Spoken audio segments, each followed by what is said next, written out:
ప్రజల సమస్యల పరిష్కార వేదికలో భాగంగా పల్నాడు జిల్లా ఎస్పీ కార్యాలయంలో కేసు విషయమై పోలీస్ స్టేషన్ కు వెళ్లగా అక్కడ ఇమ్రాన్ అనే కానిస్టేబుల్ తనకు మాయమాటలు చెప్పి తన భర్త నుండి తనని దూరం చేసి గత 15 సంవత్సరాల నుంచి తనను శారీరకంగా మానసికంగా డబ్బు పరంగా వాడుకుంటూ మోసం చేస్తున్నాడని తనకు న్యాయం చేయమని అడిగితే నీకు దిక్కున్న చోట చెప్పుకో అని నువ్వు ఎక్కడికి వెళ్లినా నన్ను ఏమీ చేయలేవని బెదిరిస్తున్నాడని తన దగ్గర మేము ఇద్దరం శారీరకంగా కలిసిన వీడియోలు ఉన్నాయని తన గురించి ఎవరికైనా చెప్తే ఆ వీడియోలు బయట పెడతానని అంటున్నాడని దీనిపై తగు విచారణ చేసి తనకు న్యాయం చేయవలసిందిగా కానిస్టేబుల్ ఇమ్రాన్ పై చర్యలు తీసుకోవాల్సిందిగా పల్నాడు జిల్లా ఎస్పీని కలిసి ఫిర్యాదు చేసిన పల్నాడు జిల్లా చిలకలూరుపేటకు చెందిన పఠాన్ రహమతుల్లా అనే వివాహిత.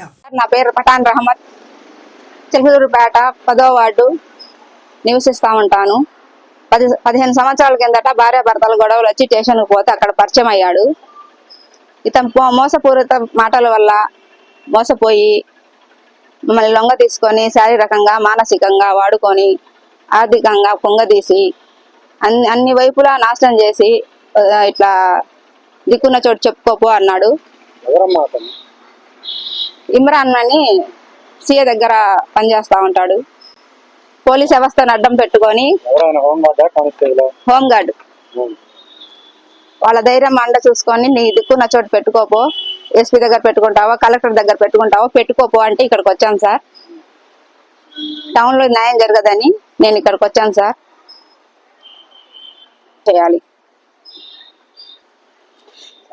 సారే న్యాయం చేయాలి.